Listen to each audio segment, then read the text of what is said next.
Good afternoon and welcome to today's webinar titled Greatest Threats to Healthcare Cybersecurity and Productivity Today, presented by Healthcare Innovation. My name is Rajiv Leventhal and I'm the manager of Healthcare Innovation.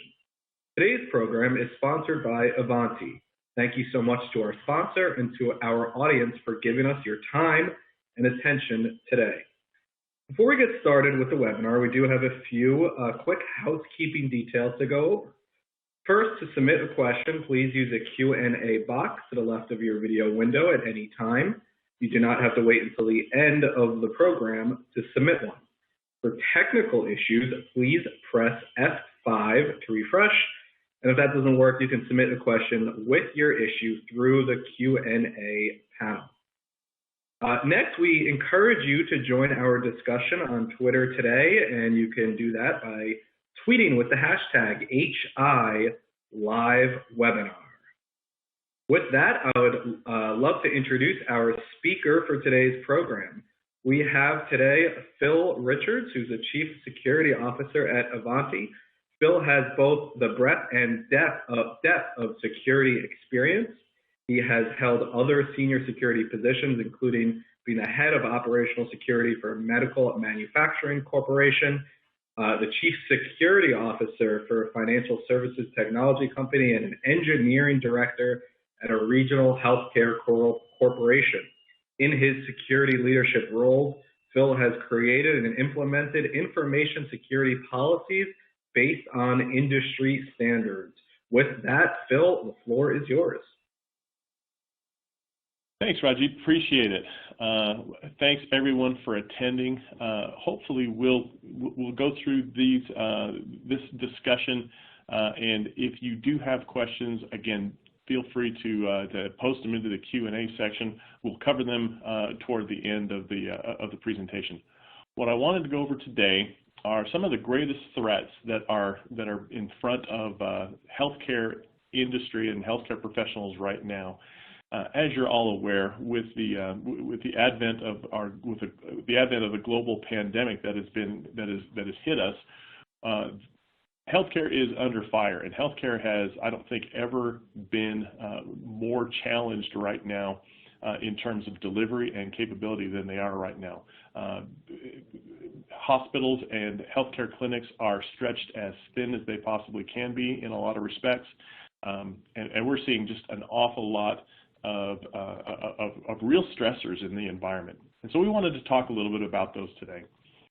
So the 5 challenges that I've put together that we want to talk about include cybersecurity, ongoing productivity, asset management and discovery, system stability, and supply chain management. So we're going to talk about all of those, how they have and also how they are becoming more stressed during this time of global pandemic. So let's start with cybersecurity. As you're probably all aware, criminals have not stopped or even slowed down their attack on healthcare organizations during this pandemic. In fact, the WHO, the World Health Organization, has recently seen attempted cyber attacks double since the onset of COVID-19 crisis. Vaccine testing has also been targeted with ransomware. As a result of the worldwide pandemic, additionally, the Health and Human Services Department has been impacted by multiple attacks from ransomware, malware, data breach attempts, and all kinds of attacks of that nature. These agencies aren't alone in being attacked. Hospitals, clinics, even device manufacturers, supply chain providers, home health care, and even elderly care facilities are under attack by cyber criminals. Medical education, universities, teaching hospitals are also being targeted, and it's just become very, very broad, widespread, and is increasing in frequency and also increasing in the impact to those organizations. The big question that a lot of people are asking is why? Why now are we seeing such an increase? And really, on this slide, the outside two components are driving the result or the conclusion in the middle. Staff is overwhelmed. They're hard worked. They're providing services to patients, oftentimes in overtime situations, and their ability to cope with new things is at the breaking point. Also, hospitals always cannot afford to have patient care disrupted. That has only become more of an issue recently as hospitals are overwhelmed with COVID patients showing up in their facility. As a result of these two activities, criminals see an opportunity because they are much more likely to collect a ransom when the environment is stressed as it is. The stress, chaos, and criticality of care that healthcare providers are dealing with today add directly to the likelihood of those facilities being targeted. So, let's talk a little bit about what we're seeing from the FBI, for example. The FBI has issued a public service announcement warning organizations and users about the potential of phishing campaigns taking advantage of those seeking to spread COVID-19. So this actually targets and impacts our frontline healthcare workers. Let me tell you a little bit about how we address that at Ivanti. We have a staff of salespeople and marketing staff, as well as engineers and regular office staff. And we see very frequently, phishing emails that target my own staff. And one of the things that we try to do is make sure that our staff is educated. And in order to do that, not only do we provide them with the tools to educate themselves around not clicking on malicious email or not clicking on email at all, but we also provide them with tests. We will actually send email to our staff, and if they click on it, then they'll receive a message back that says you clicked on something you shouldn't click on. Here's how you should have recognized it. Here's how you would know that you shouldn't be clicking on that kind of thing. So we're providing them with feedback of their own behavior. And the reason that's beneficial is because they start looking for emails that come from me. They start looking for emails that where I'm trying to trick them, and that's the kind of behavior I actually want them to address. I want for a staff member, if they're worried about clicking on an email from me, they will be just as concerned about clicking on an email from a criminal, and that's the kind of behavior that we're looking for. So continuous education is real important in this environment. You have probably all put together backup and file backup and restore plans for the advent of being attacked by ransomware. Those are fantastic, but they only go so far. One of the problems with backup and file restoration is it takes time to restore systems after they have been corrupted. And being able to restore them and restore them quickly is an important aspect of your recovery plan. Absolutely it is. Sometimes the criminals are exploiting the fact that it takes hours or days to restore those files, and sometimes those files are critical enough that you might not have hours or days. The important point to remember here is that file backup and restore systems are important, but they are not a silver bullet. They're not the only thing you need to do in order to avoid, especially the attacks of ransomware. So if you're counting on backup and restore plans, I would urge you to take a look at those. Make sure that the service level associated with file restoration matches what your clinicians are needing to have in order to have those files back and ready at their, back in service. Additional things that you should be doing specifically when it comes to ransomware include some of these things: patching, whitelisting, and privilege management. Patching, how does that help you? Well, it protects your servers and your applications and your devices from being exploited. What happens oftentimes is a ransomware attack will send you to a URL that the first thing those URLs do is they have an exploit kit running on them. So they will assess a machine to determine if there's any missing patches. And if there are missing patches, then they will use that particular patch to exploit the machine to be able to gain entry into it. So patching your machines is a critical component of being able to fight ransomware and malware from criminals. Whitelisting, application whitelisting stops ransomware attacks in their tracks. If a ransomware is able to get a hold on a machine and able to deploy an application on a machine, application whitelisting will oftentimes not allow that particular piece of malware to even run in the environment, stopping that ransomware dead in its tracks. So we're talking about layers of protection here. We're talking about educating your users. We're talking about patching to make sure that the ransomware can't get onto your machine, and then whitelisting. If the ransomware does get onto your machine, it is now not able to run. And then the last layer is privilege management. Privilege management limits the capacity, the size and the scope and the scale of attacks, both for ransomware and active breach attacks, because by limiting the privileges, it limits what that executable, that software is able to do in terms of encrypting files or stealing data content or patient information. So again, these are all activities that you should be looking at in terms of stopping attacks. And if you can't stop the attack, you can at least limit the damage that they can do, in addition to your data backup and recovery strategies.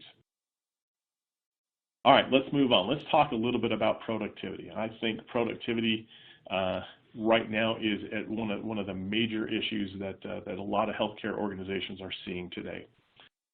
One of the things that we're identifying is that clinicians are logging in and out of terminals several times a day. One study indicated that an average clinician during an 8-hour shift logs in and out of systems 75 times a day. If that login requires even 1 minute, that means it's over an hour of time that the clinician is not being productive on that system, waiting for a screen to return. This can be a major productivity issue in clinics and in hospitals where you've got multiple clinicians waiting for systems to return. It can also potentially impact patient care if logging into that system is taking so long that you've got adverse patient impact as a result. Let's just review what one clinic's experience has been. Bolton National Health Service Foundation Trust is an integrated healthcare conglomerate in the United Kingdom, and they have said that Ivanti has allowed us to deliver a much more personalized experience to each user while simplifying policy and application management. Clinicians get the information they need faster, which reduces clinical risk. It helps us to deliver better, faster support. So the point here is that having the right kind of solutions in place can actually make your investment in IT infrastructure work to the clinician's advantage. One of the other components that we want to talk about is that, well, the bottom line is that solutions are implemented to help medical staff stay productive.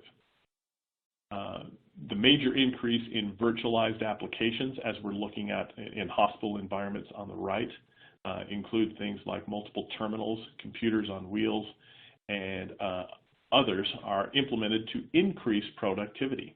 You need to have the right software added to these solutions in order to make them responsive in a high-pressure environment. This is only more urgently needed with our global pandemic that is taking place when resources are stretched to the maximum. Want to tell you a story. I worked as in a clinical hospital for a number of years on the IT organization, and one of the people that I worked with was stationed as an IT service help desk person at a local hospital, and he had an experience where he was trying to troubleshoot login issues associated with several of the clinicians. One of the clinicians, who was a nurse in the emergency department, went to his office, and she told him, "Come here, I need you to come with me." And she took him down to the emergency department, where there were multiple patients waiting for care, and one of them was in a critical situation. And the nurse said, "This patient needs to have certain medications that require me to understand the vitals history that we took for him over the last couple of hours. I can't log into the system, and so I can't retrieve those vital records. I need you to help me save this patient's life."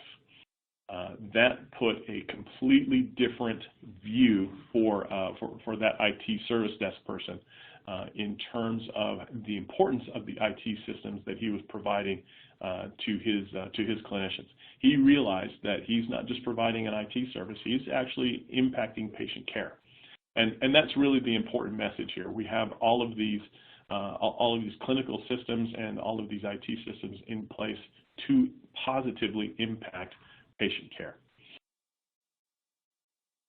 So let's move on to asset management and discovery as an additional area where we want to talk.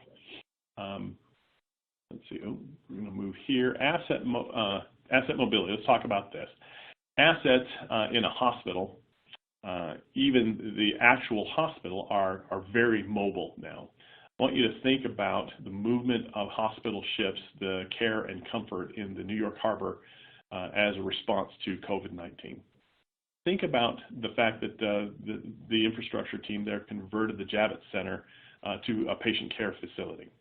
Now think about moving pumps and respirators and monitors, vital statistics monitors and computers and tablets and communication devices to these locations, moving them around, moving them to different patient care locations and things like that.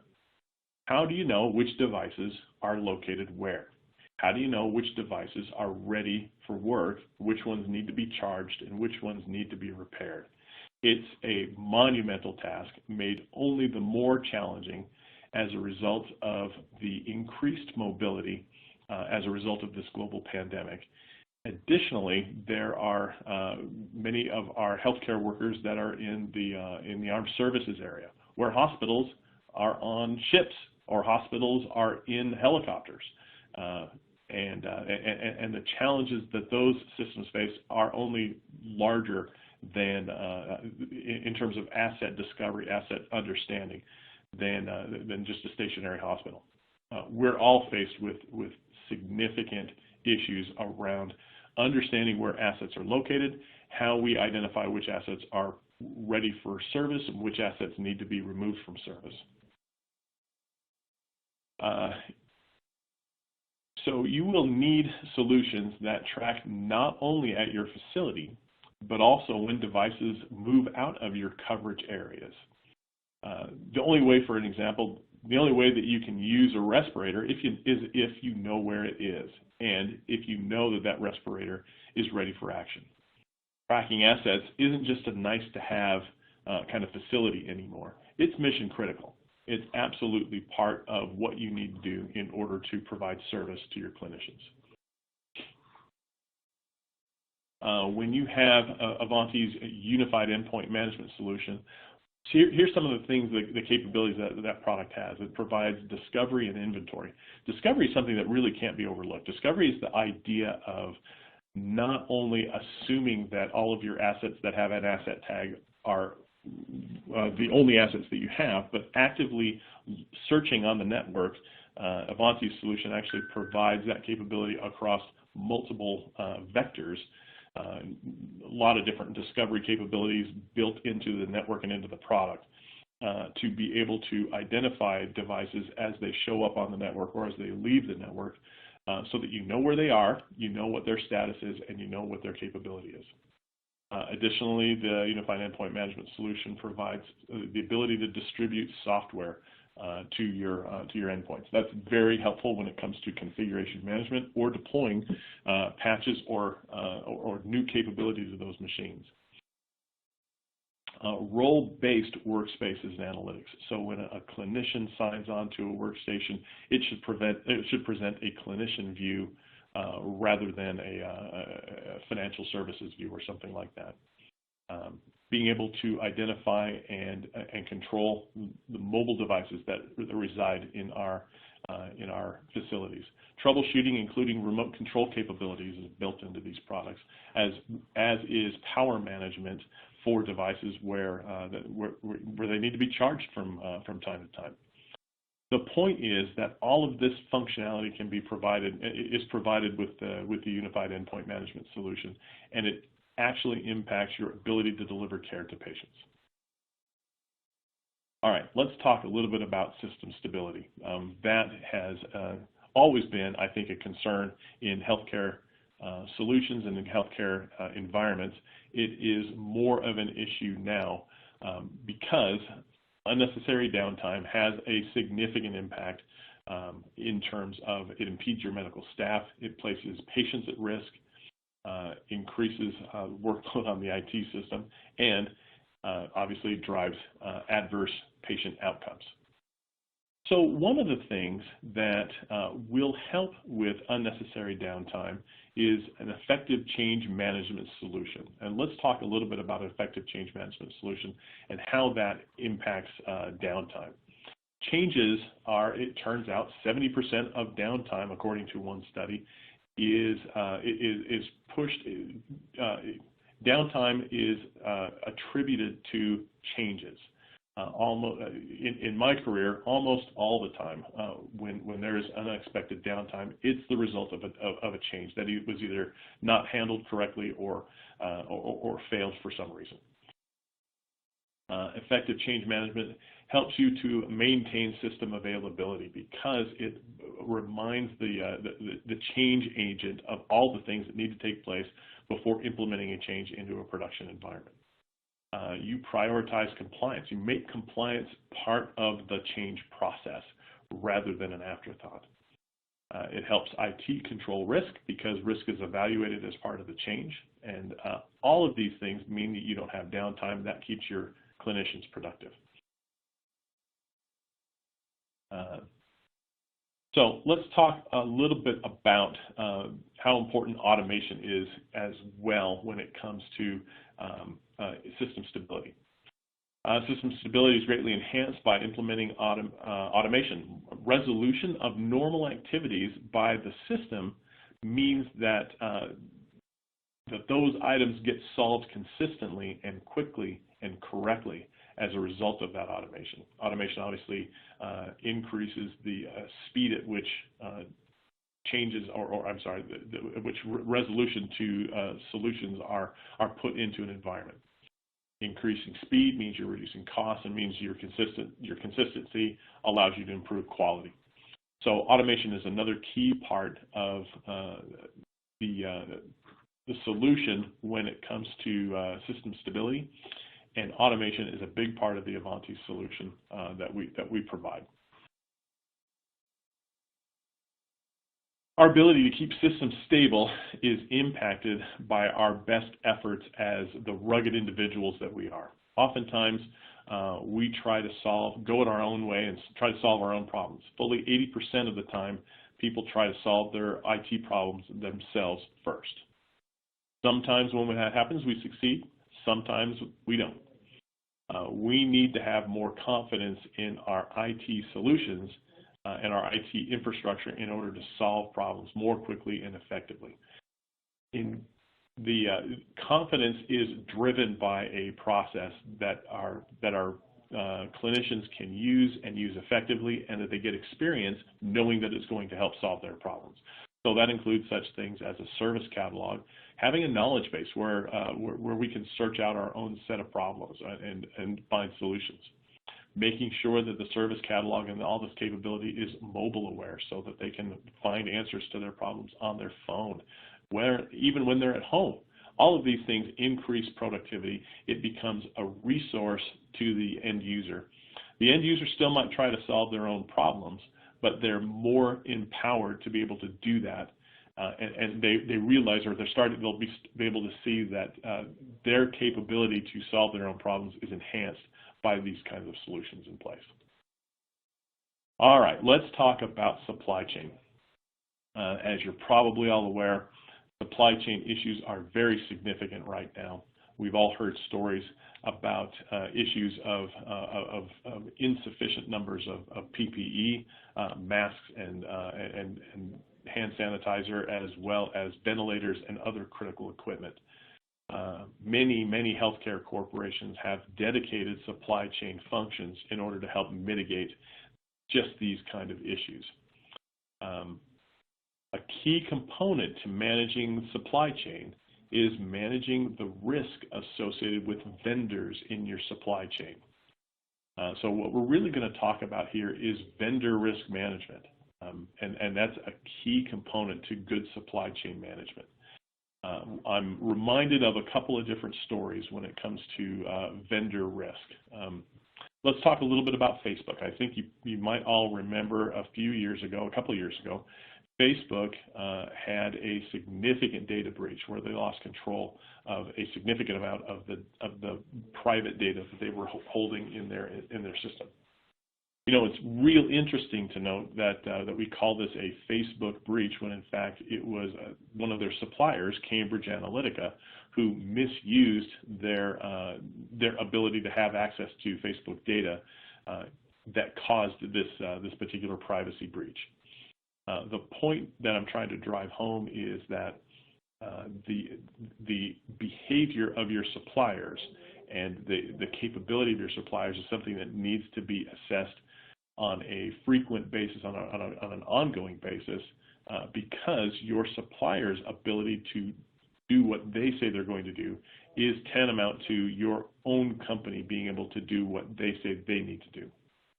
In addition to supplier issues around capability, we have supplier issues around reputation. And that's what the story on the right is all about. And I think we probably all remember a couple of years ago, the wrong Oscar was announced for Best Picture of the Year. And that was a mix-up from a supplier. The Oscar team got it right, but there was a supplier that was at fault in terms of sending the wrong envelope out on stage. So your own ability, your brand is tied up in your vendor's ability to do what they say they're going to do and to do it correctly. So it's very important that you address vendor issues and vendor risk management issues on an ongoing basis. One of the key benefits that the Ivanti platform provides is consolidation of many different solutions to a single vendor.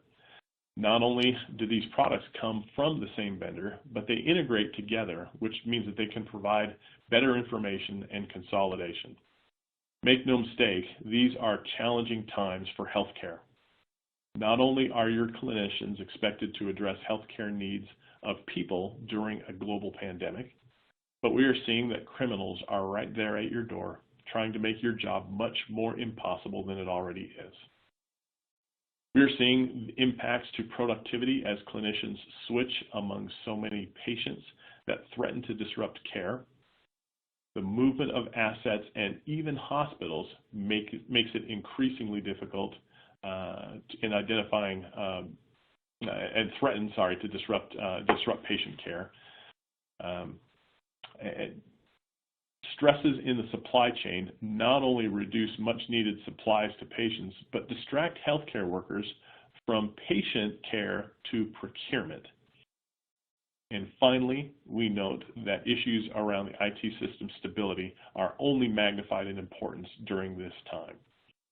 Your ability to bring relief to frontline healthcare workers is more important than ever. With Ivanti Solutions, you can address these critical issues today and simplify the delivery of IT products and services well into the future. Thank you all for listening. I'm going to turn some time over to Rajit now to see if we have any questions that need answering.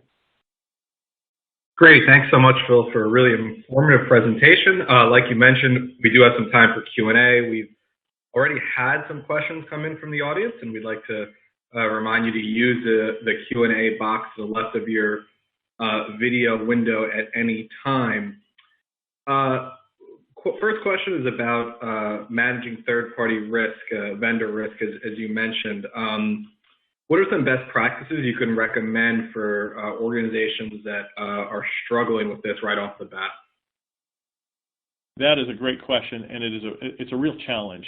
One of the things that I recommend is that you not try to get it all 100% perfect on the first day. It's a journey, and it takes a while. The first thing that you need to do is first of all, one of the hardest things oftentimes to do is to simply identify all of the vendors that you have in your space. Oftentimes, your payment processing systems, your accounting systems have records of who you paid, which is a good starting place to identify your vendors. The next thing you want to do is categorize your vendors into tiers. At Ivanti, we have 4 different tiers, tier 1 through 4, and we also have partners as a separate tier, by the way. And what we do is we rate them based on their access to private information, either for our customers or for our employees. We rate them on the volume of the data that they have, and we rate them on whether or not that access is intentional or incidental. Let me give you an example there. We internally use a Microsoft product to handle a lot of our email handling and email processing. Microsoft does not have intentional access to our email, but they do have incidental access to our email. In other words, they don't have access to our email because they need to look at it in order to process it, but as part of the service we purchase from them, they have access to that email. So we rate our vendors on those 3 as well as a couple of other criteria to determine whether or not they're in tier 1, tier 2, tier 3, or tier 4. Then we go through and put together, we went through and put together a requirement around how frequently, for example, tier 1 vendors in our environment need to be reassessed on an annual basis. Tier 2 vendors need to be reassessed once every 2 years, that sort of thing. So we put together some rules about vendor assessment on their security program and their practices based on that. Additionally, for healthcare organizations, you have a very significant supply chain component to your vendors. Supply chain vendors need to have additional rating or just additional assessments done to them, because you need to be looking at their suppliers. You need to be able to look at their backlog and their ability to deliver product in an emergency and things like that. So some slightly different questions associated with supply chain vendors, but the initial step is to identify your vendors and put them and use some kind of a tiering system so that you can identify which vendors need to be assessed more frequently and less frequently.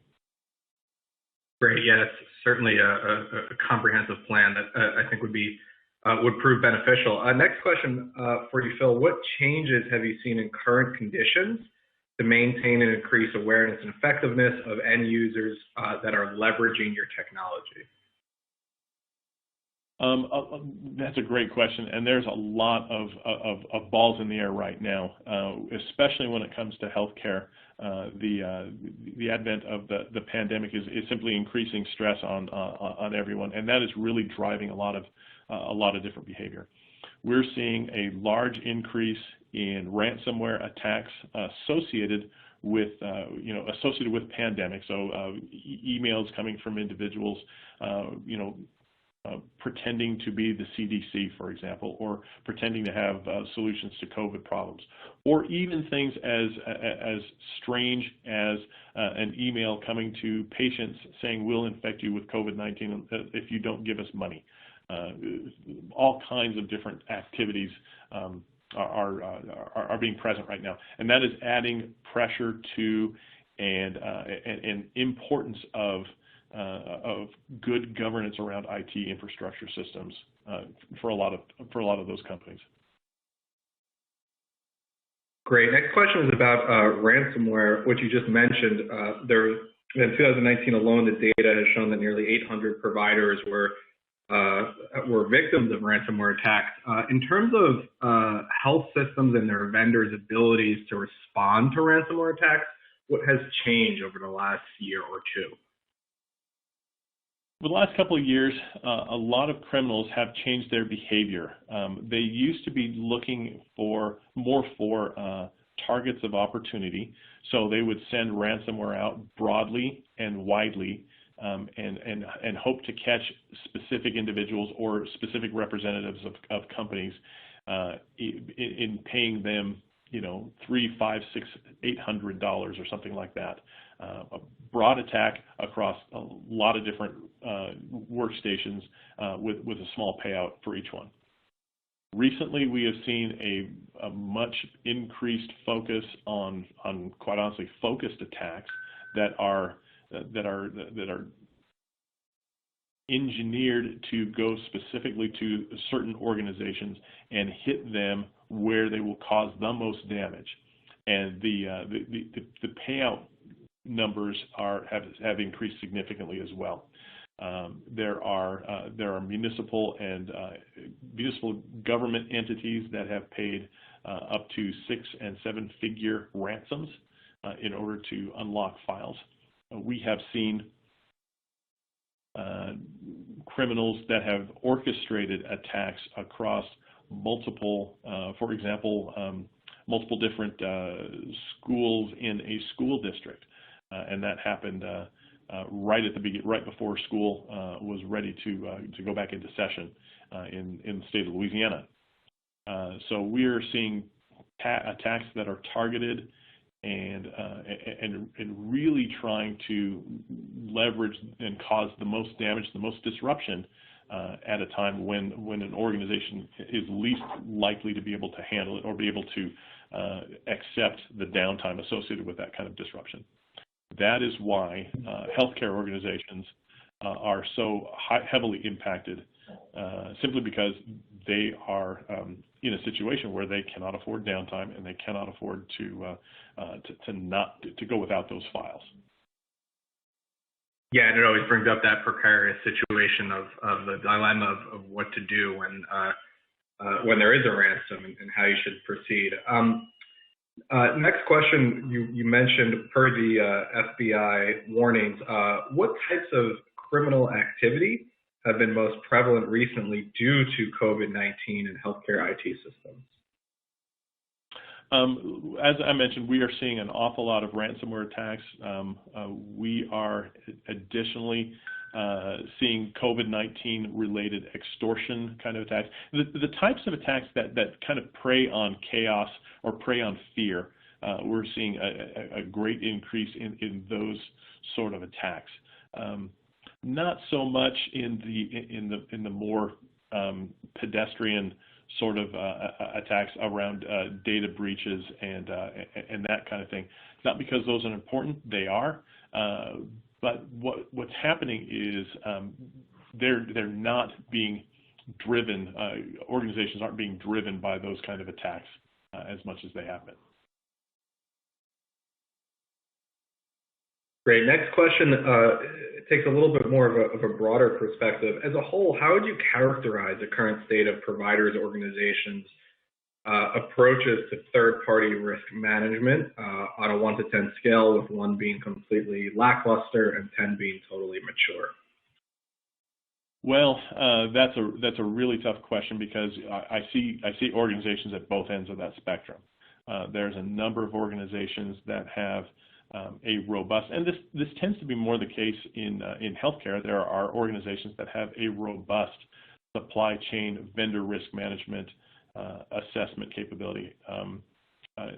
Similarly, in financial services, there are organizations that do have a very strong vendor risk management component.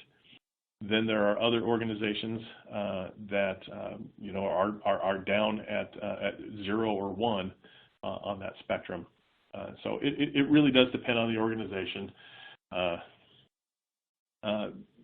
When you're talking about organizations that are in regulated industries such as healthcare and financial services, most of the mid-sized to large organizations simply can't afford to or don't have the luxury of being lackluster when it comes to vendor risk management, and so they're making attempts at improving or providing the kind of vendor risk management attention that is required by the oversight organizations.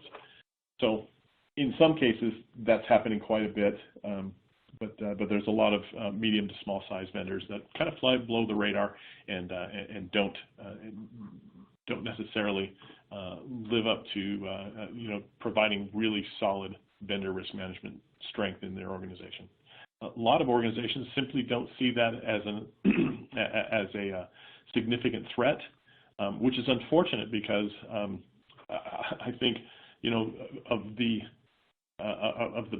biggest data breaches that we've seen, a significant number of them come from bad behavior by outside vendors.